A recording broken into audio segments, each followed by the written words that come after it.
Hello viewers, আমার রান্নার রেসিপির আরেকটি এপিসোড দেখার জন্য আপনাদেরকে ওয়েলকাম জানাচ্ছি। আজকে আমি আপনাদেরকে দেখাবো রেস্টুরেন্ট স্টাইলে চিকেন থাই স্যুপ তৈরির রেসিপি। তাহলে চলুন দেখে আসি রেস্টুরেন্ট স্টাইলে চিকেন থাই স্যুপ তৈরি করতে আমার কি কি উপকরণ লাগবে।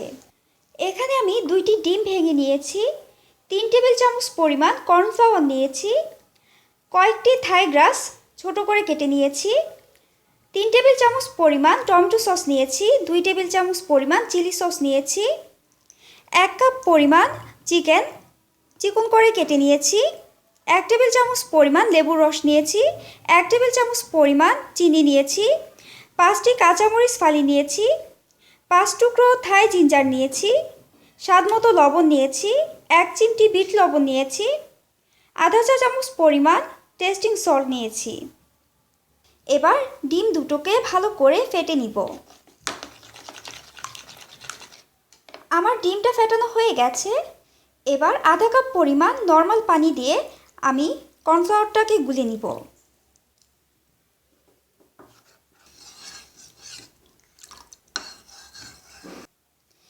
এখানে আমি 6 কাপ পরিমাণ পানিতে হাড় সহ মুরগির মাংস সেদ্ধ করে চিকেন স্টক তৈরি করে নিয়েছি। মুরগির মাংসটাকে ছেঁকে পানি থেকে আলাদা করে নিয়েছি। এবার আমি গুলে রাখা কর্নফ্লাওয়ার এবং ফ্যাটানো ডিম দুইটি দিয়ে দিব। এবার চিকেন স্টকের সাথে কর্নফ্লাওয়ার এবং ফ্যাটানো ডিম দুইটি ভালো করে মিশিয়ে নিব।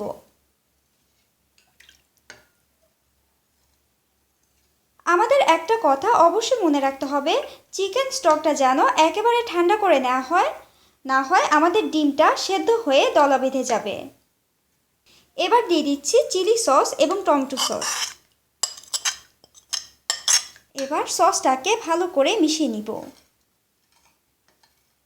এখন দিয়ে দিচ্ছি কাঁচামরিচ, আদা, টেস্টিং সল্ট এবং বিট লবণ। 1 টেবিল চামচ পরিমাণ চিনি দিয়ে দিব। কয়েকটি থাই গ্রাস কেটে রেখেছি, সেটা দিয়ে দিব।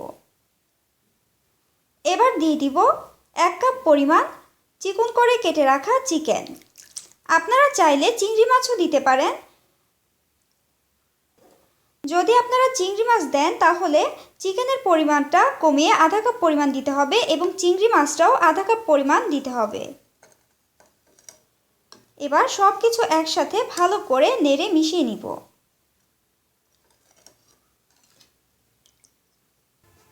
এবার একটি প্যানে আমি থাই স্যুপের মিশ্রণটা ঢেলে দিব। এবার মিডিয়াম আঁচে খুব ঘন ঘন স্যুপটাকে নাড়তে হবে। এবার চিকেনটা সেদ্ধ না হওয়া পর্যন্ত আমরা স্যুপটাকে জাল করব। আপনারা দেখতে পাচ্ছেন 2 থেকে 3 মিনিট পর থেকে আমাদের স্যুপটা ঘন হওয়া শুরু হয়ে গেছে। এবার আমরা চিকেনটা সেদ্ধ না হওয়া পর্যন্ত অপেক্ষা করব। ভিউয়ার্স, আমার থাই স্যুপটা প্রায় হয়ে এসেছে। এবার দিয়ে দিব 1 টেবিল চামচ পরিমাণ লেবুর রস এবং স্বাদ মতো লবণ।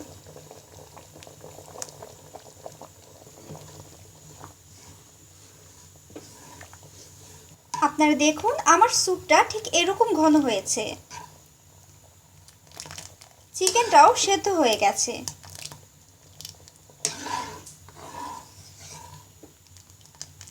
এবার আমি নামিয়ে পরিবেশন করব। এখানে আমি 3-4টে কাঁচামরিচ কুচি করে এর মধ্যে 1 টেবিল চামচ পরিমাণ ভিনেগার এবং 1 চা চামচ পরিমাণ লেবুর রস দিয়েছি। সো ভিউয়ার্স, হয়ে গেল আমার রেস্টুরেন্ট স্টাইলে চিকেন থাই স্যুপ তৈরির রেসিপি। আশা করি আপনাদের আমার রেসিপিটি ভালো লেগেছে। আমার রেসিপিটি যদি আপনাদের ভালো লেগে থাকে তাহলে অবশ্যই লাইক করবেন, শেয়ার করবেন। তাহলে আজ এ পর্যন্তই। আরেকদিন আপনাদের জন্য নিয়ে আসবো আরেকটি নতুন রেসিপি। ততদিন পর্যন্ত ভালো থাকুন, সুস্থ থাকুন। আর হ্যাঁ, আমার চ্যানেলটি অবশ্যই সাবস্ক্রাইব করুন, তাহলে আমার সব রেসিপি আপনাদের ওয়ালে পৌঁছে যাবে। সো প্লিজ সাবস্ক্রাইব রান্না রেসিপিস।